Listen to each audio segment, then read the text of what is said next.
Hey everybody, I'm Mike Levy. We're here in Sedona, Arizona for our annual field trip where we test value bikes. And speaking of value bikes, this right here is Santa Cruz's Hightower D. It's their least expensive Hightower at $2,899. I think that might make it the lowest Hightower. No, that's stupid. But you get the same 140 millimeters of lower link VPP suspension and geometry as the carbon versions that cost a hell of a lot more. Okay, let's talk about the geometry. I'm 5'10" and this is a large with a 473 millimeter reach that feels bang on. Head angle, 65.5 degrees, seat angle, 76.8 degrees. Now the rear end is pretty short at 433 millimeters. Weight, this is actually the heaviest bike here by almost a full pound. 35.2 pounds, so she's pretty chunky. Now the geometry is also adjustable, just like the higher end Hightowers. You can drop the head angle by 0.3 of a degree, the bottom bracket height by 4 millimeters. More importantly, it also changes the leverage rate and makes it more progressive. The lower link drives a Fox float shock to deliver that 140 millimeters of travel. And up front, you have a RockShox 35 gold fork that delivers 150 millimeters of travel. It has a low speed compression adjust here and of course, rebound down at the bottom. Braking, SRAM level T's, 4-piston brakes, 180 mil rotors front and back, so you know it's ready for anything. Now another component to call out here are the bike's tires. Some of the other trail bikes here, the tires on them, you're gonna wanna change them right away. Some of them aren't even tubeless compatible. That's not the case here.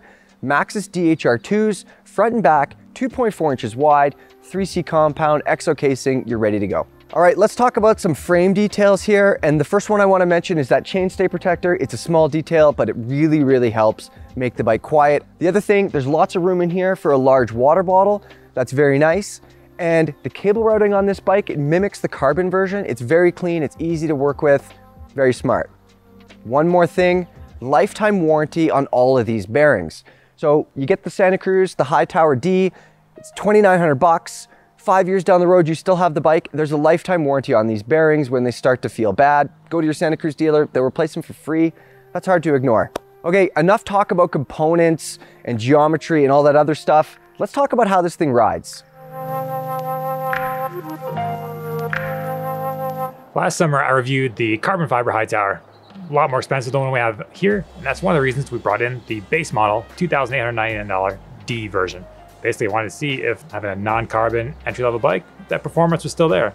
So we got this one here. First thing we did is set it up. Pretty straightforward.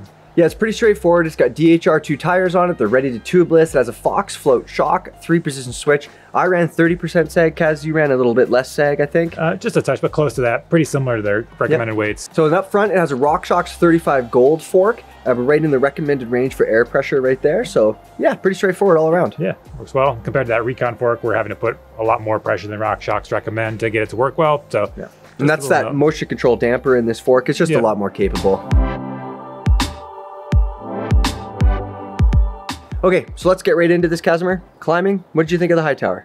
I spent a lot of time on the fancy carbon version of this bike, so I was really familiar with how it would feel. Didn't take me long to get acquainted with it. Kind of has a nice neutral ride position. It's not a super steep seat angle, but it's not super slack either. It does feel a little bit bigger. It's a little bit slacker than some of the other bikes we have here. Half a degree, which I'd say half a degree isn't usually noticeable, but overall the geometry of that bike does make it feel just a little bit bigger. There's a weight to consider as well. Yeah, the front end length on this one is a little bit longer than some of them. It's not long by any means, but it's definitely longer than some of the other bikes. So for me, I felt like the bike had definitely a bigger presence on the trail, those slow speed technical switchbacks where you're like, 0 miles an hour around the corner. Yeah, and it's 35-pound bike, so not a lightweight. Again, budget bikes, we're not focused as much on weight, but it's worth mentioning. Although on that note, I did have my fastest climbing time on this bike, so kind of goes to show that that doesn't matter as much. So if you're gonna climb, you gotta pedal. I thought the Santa Cruz, the Hightower, pedaled pretty well.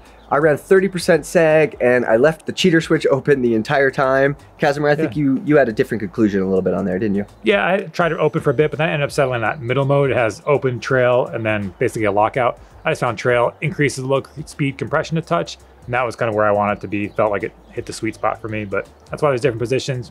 And then trail mode is still plenty supple. Even if I didn't switch it for the downhills, I could leave it in that all the time if I wanted to. Yeah. So overall, the climbing, a lot of times it almost felt like more of an all mountain bike than a trail bike, but at the same time, I don't really think it held either of us back, did it? No, it's fine. It worked well.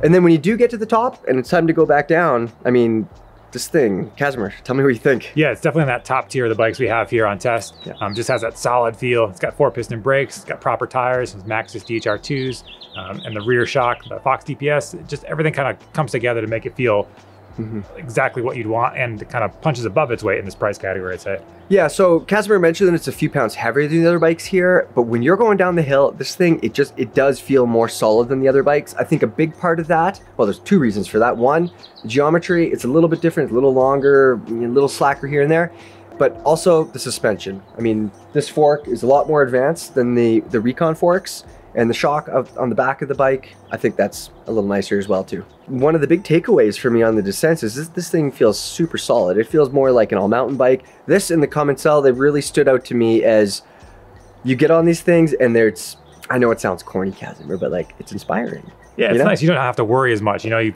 find a rowdy section of downhill, you can let it run. It doesn't feel like it's doing anything you don't want it to, and just has a bigger presence on the trail, which a lot of people that want to kind of push their limits out there, they're going to enjoy that. Yeah, so as soon as it gets rough, as soon as it gets fast, this bike is definitely above the rest that are a little bit shorter and maybe like it's just half a degree on the head angle. But I mean, it all adds up, you know? Yeah, exactly. We'll be talking more about how this compares to the other ones, but I'd say it's right in there with the top 3 on test as far as how it feels on the downhill sections. Yeah. All right, onto the time testing section. Like we've mentioned, our time testing loop included a section of a little technical uphill, became traversey after that, with still a few tricky bits in there, and then led into a rocky downhill that smoothed out as you went further into it, with a few jumps thrown in there for a good measure. Trail bike appropriate. Trail bike appropriate, exactly the kind of terrain that like this or any others on test should be able to handle. Casimir, how did you do on that? I did quite well. I think I hit a magic vortex on my lap because I got my fastest climb time, my fastest traverse time, and my fastest descent time, which obviously ended up resulting in my fastest overall time. So, fastest on this bike, it's the heaviest bike, but it didn't seem to slow me down. You got me by 8 seconds, so now I have to go back out and try to beat that time, but yeah, I'm gonna get it before I leave here. For me though, the Santa Cruz, it was right smack dab in the middle across the board timing wise. Not crazy fast, not crazy slow. It just felt like a good solid bike. Yeah, and it's worth mentioning I have spent a bunch of time on the carbon version of this, so maybe I had a little advantage. I kind of knew how the bike would handle, but I'm also faster than Levy, so that could be it too. Stay tuned for an update on that KOM, okay?